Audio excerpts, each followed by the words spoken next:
Okay, hello, good afternoon. How are you guys doing today? I am Ryan McCrary, CEO and founder of McCrary Financial Solutions. Hope everyone's having a great day. I'm doing very well. Anybody that comes on, please share.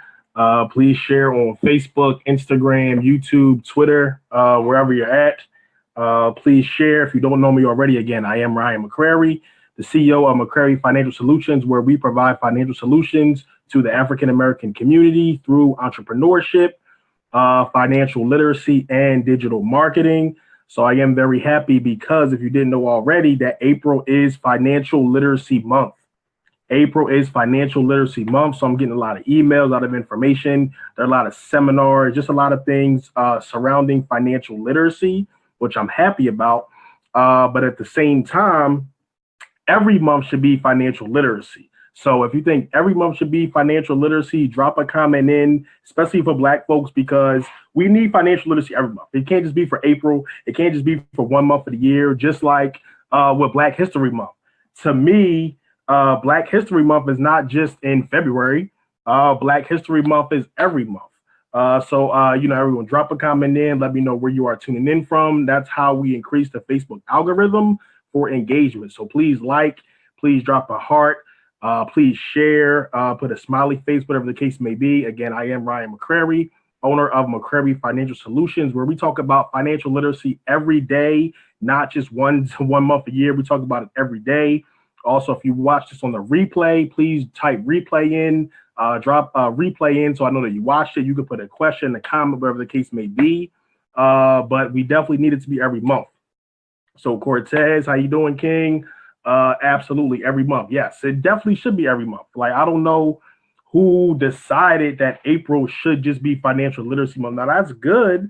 I still think that's good. I still think it's important that people are bringing this to the attention. It's coming a little bit more mainstream. People are talking about it, but it definitely should be every month, especially for Black folks. And then people ain't say, well, why do you think it should be every month? Because financial literacy impacts every single aspect of your life. I'm going to repeat that again. Financial literacy impacts every single aspect of your life from where you live. So if you live somewhere, are you going to be able to live and pay rent or pay a mortgage without any money? If you don't know how to manage your money, are you going to have a place to live? No. If you don't know how to manage your money, if you don't know how to make smart decisions, are you going to be able to buy food? No. So if you go into the grocery store and you say, all right, I want to buy this chicken, I want to buy this food for my family, these groceries, but I don't have any money, you should just do it because we have civil rights, we have social integration. I shouldn't have to pay for my groceries. Are they going to let you pay for your groceries? I don't think so. Financial literacy impacts every single aspect of your life, from the school that you send your child to healthcare. You know what I mean? Why are the better schools in the neighborhoods with more money? Do you think it's just a coincidence that the better schools, quote unquote, better schools are in neighborhoods that have more money in them? No, that's not a coincidence. So finance, wealth building, everything that has to do with money impacts our everyday life, but we don't talk about it. How come it's not the main topic of discussion, but it's it's the most important aspect in our life? So let me know. So I go in a lot of conversations, a lot of people that we always want to talk about. Villanova just won, which is good. We want to talk about, what the latest rapper did, basketball playoffs coming up, but financial literacy, finance, money is rarely ever the main topic of discussion. Why is it never the main topic of discussion? It needs to be the main topic of discussion because, like I said, it impacts every single aspect of our life.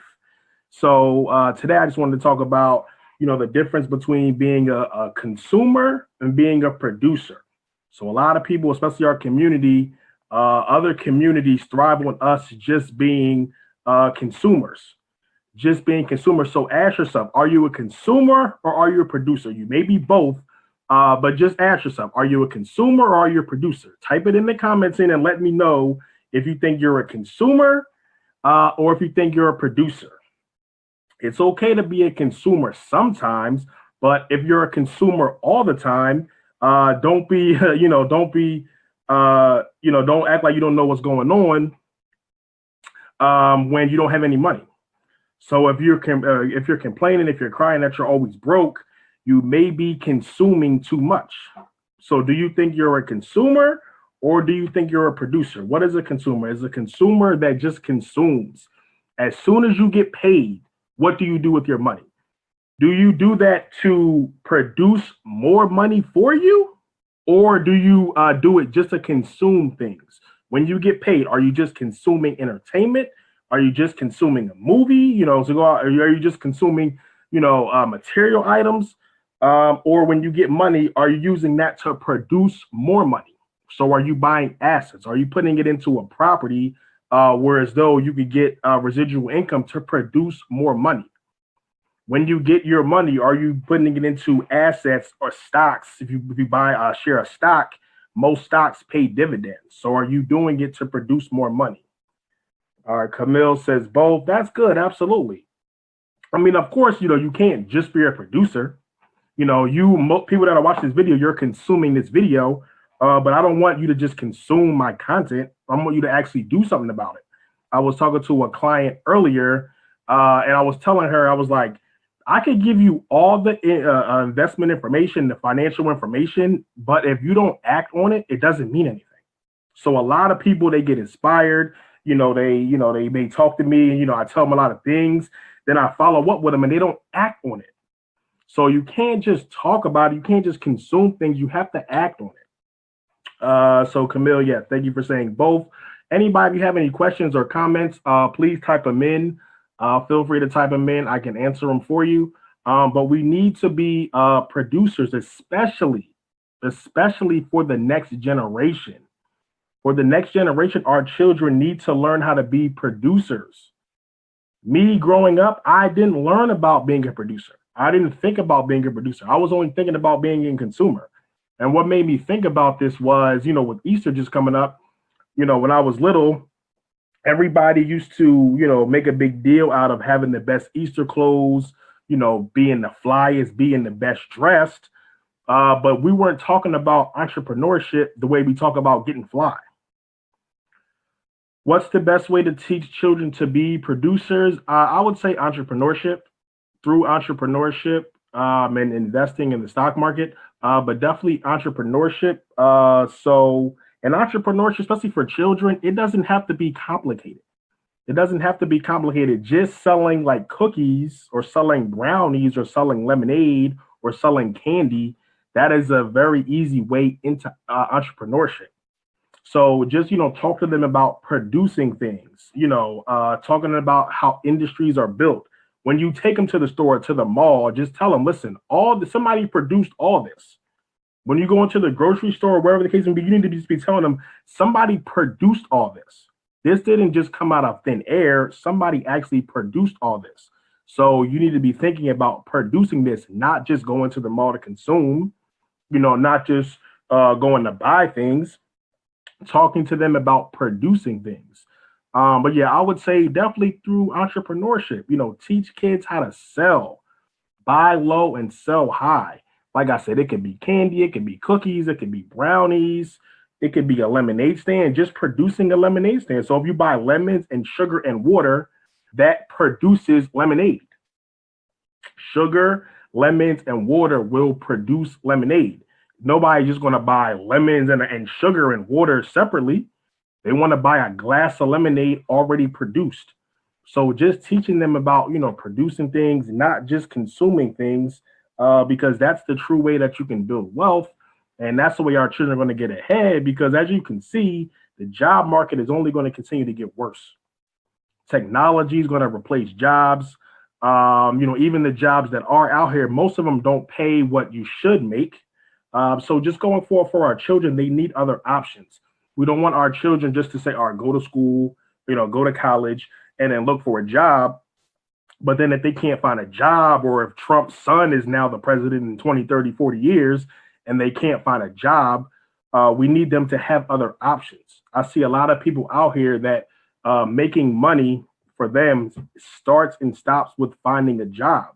Listen, a job is good. If you have a job, that's great. Absolutely. Use that money, to make more money to produce things.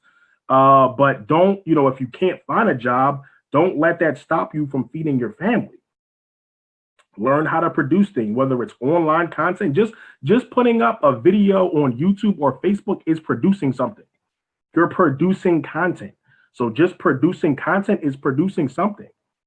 So if you can't find a job or the case may be, you can produce things on YouTube and you can find a way to get paid for it. You can find a way to monetize it. I have a book that's about to come out. I just produced a book. Yeah, it was hard. Yeah, it was work. Yeah, it was sacrifice. Yeah, it was a process. But I produced something that now I can go out and give to people. Now I can go out and monetize. Now I can go out to teach people. Now I can go out and give information to children, to adults, people that are interested in learning how to, learn finance and learn how to invest and learn how to start a business, all that stuff. I produce something that I can put out to the marketplace. I produced an online school that now has, 5, 6, 7 courses where people can learn financial information. So it's all about being a producer, not a consumer. And it starts with just shifting your mindset. All you got to do is shift your mindset. I mean, it's really not rocket science. It's just shifting your mindset and just looking at it and saying, okay, how can I produce this? Someone else produced that. How can I produce that? So like I said, with our community, we need to be producers, not just consumers. Because when we line up for Jordans and want to just consume Jordans and we stand in line for 4 hours, other communities are laughing at us. Like I said, when we line up for Jordans, other communities are laughing at us. Why? Because if you want to go into the bank and say that you want to buy a house, you need a loan for a mortgage, or go into a bank and get them to fund your business idea, whatever the case may be, see how much they care about Jordans. They're not going to give a damn how many pair of Jordans you got in your closet. That is not real money. So I see a lot of people in our communities bragging about Jordans and things they have and Gucci and Givenchy. And I'm like, all right, that's not real money. That's not real wealth. Material items is not real wealth. So like I said, go into a bank or go into the insurance company and sit with an investment banker or, sit with a multi-million-dollar person and tell them about how many Jordans you got, tell them about how much Gucci you got, tell them how fly your car is and see how they don't give a fuck. That don't mean nothing. They're going to be like, okay, you have all those clothes, but what do you own? How many properties do you own? How many business do you own? How many businesses do you own? How much revenue does your business make? Well, what about your portfolio? Do you have any stocks? Do you have any bonds? Do you have any mutual funds? Do you have any college plans? Do you have a retirement account? Do you have a 401k? Those are the things that really matter. Those are the things that are really going to put you ahead. That's what separates the haves from the have-nots, is just making smart financial decisions and realizing where the real money is and where the real power is. There's no real power in owning a whole bunch of clothes. There's no real power in owning a whole bunch of Gucci. And I say it don't got to be either or. You can do both. Like you don't, got to just buy, if I buy stocks, I can't, and buy things for myself. I can't buy Gucci or I can't look fly. No, you can do both. All I'm saying is do both. Do both. When you go buy Gucci or you go to Nordstrom, all right, that's fine. But then go buy a share of stock in Nordstrom because it's only like $50. I think it's only like $50 to buy a share of stock in the company. But people will spend $1,000 on Pradas, but that's not going to get you nowhere. That's not going to get you nowhere. Pradas is not going to put no more money in your pocket. It might get you some girls. Yeah, absolutely. That's great. But it's not going to bring real wealth. Pradas are not going to feed your family. So when you die and you pass on, God forbid, you're not going to be able to pass all those sneaks and clothes and jewelry down to your children. It's not going to matter. So people will spend $200 on a cable bill, but they won't spend $50 on life insurance. Like I said, people will spend $100, $200 on a cable bill, but they won't spend $50 on a $100,000 life insurance policy. That doesn't make sense. A lot of it comes from lack of information. Okay, if you don't know that, okay, that's fine. But now I'm telling you that life insurance premium is probably like $30, and you could probably have like $150,000 worth of coverage. So when you die, you could pass on wealth to your children.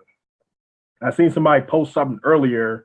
I think they said people will spend $100, $200 on the cable bill each month, but won't spend $100 or $200 a month putting it into the business. Aaron, peace, King. How you doing, King? Like I said, somebody posted something earlier and they said somebody will spend $100 to $200 a month on cable, but won't spend 100 or 200 a month putting into their business, which that doesn't make sense. Somebody would rather consume entertainment as opposed to putting money into produce a business that could feed you, your family for generations. You never know. You could build $1 million business and you don't even know it. And you don't even know it. And like I said, do both. If you want to, of course, you want to have cable, you want to, have entertainment, you want to have the channels for your kids, absolutely. But then take another 100 or 200 after you pay a cable bill or before you pay a cable bill. Take another extra 100 or 200 and put it into a business. There are so many businesses you can start for just so low cost. You can start a Shopify store for $30 a month, and you can have a full blown store, online store that you can direct people to, and you can sell products off of. There are so many different ways, but like I said, it starts with mindset. In the Black community, a lot of it, I drive around, I notice things, I see people. A lot of it just comes to mindset. We're not broke. We just have a broken mindset. You can't say Black folks are broke if we give 500 billion to Disney for Black Panther. You can't say Black folks are broke if every time Jordans come out, they sell out. You can't say Black folks are broke if the Koreans are making trillions of dollars off the hair care industry. And you can't say we're broke. We just have a broken mindset. So I just want to provide resources, any information. You agree, Shantae? Yes, thank you. Absolutely. So like I said, I just want to provide information. Like I've worked in the finance industry. I've sat with, multi-million-dollar clients. I've sat in boardrooms with vice presidents and all that stuff. And I see that, number one, they're going to keep doing business as usual. They're going to keep doing business as usual, but I see how real wealth is built. Like I've seen generational wealth up close, not something I've heard about, not something that I read a book about. It's something that I've seen on a daily basis, something that, I talk to, like I said, multi-million-dollar clients, estate attorneys, accountants. I talk to these people on a daily basis, and I'm like, okay, well, you can do that. We can do that too. There's nothing stopping us from doing it. It's just giving information. So a lot of people, especially Black folks, when they get higher up, when they get those positions, they don't like to come back. They don't like to share information. They don't like to try to pull others up with them. I'm not that type of person. Like I said, I've been in those circles. I've been in those buildings. I've been in those industries. So I think we definitely have the ability to be right at the table with them, but it starts with our mindset. It starts with our mindset. When you get your money, make sure you are smart with your money. Shantae, appreciate it. Thank you for watching. Can't do it without y'all. Again, if you just came on, please share. If you haven't shared already, please share. These are the conversations we need to have. These are the conversations that are going to make a difference in our community. If you care about our community, please share, please like, put a heart up. If you watch this on a replay, please drop replay in. Let me know that you watched it. Let me know if you enjoyed the video. If you didn't enjoy the video, that's fine. But like I said, I just want to help. I want to give back. I know my family don't help the ones that don't have money. Yeah, see, that's something I don't like. I've seen it a lot. I've seen a lot of Black folks, especially Black folks, become tokens. They rise up the corporate ladder, and then they don't act like they're part of the Black community anymore. They don't act like they want to help people. They don't want to give back. They don't want to provide resources. They don't want to provide knowledge. And I'm like, if you have a good heart, when you see something helpful, when you see something valuable, you have no choice but to bring it back to the people. See, I'll bring it back to the people because I've been in too many situations. Like I've seen the good, the bad, and the ugly. I've seen, friends get killed. I've seen people hustling. I've seen drug dealers. I've seen all that type of stuff that comes with the street life. All that, I've seen it. And I've seen the other side. I've seen, I've been in a company where it's 2% Black. I've been in a company where they don't care about Black people. I've seen a company where they're building mounts and mounts and mounts of wealth, and they don't care. They don't care. So I'm just trying to find my way in the middle to just give people the information, but still be relatable, so people can consume the information. My uncle won't even add me on Facebook. That's crazy.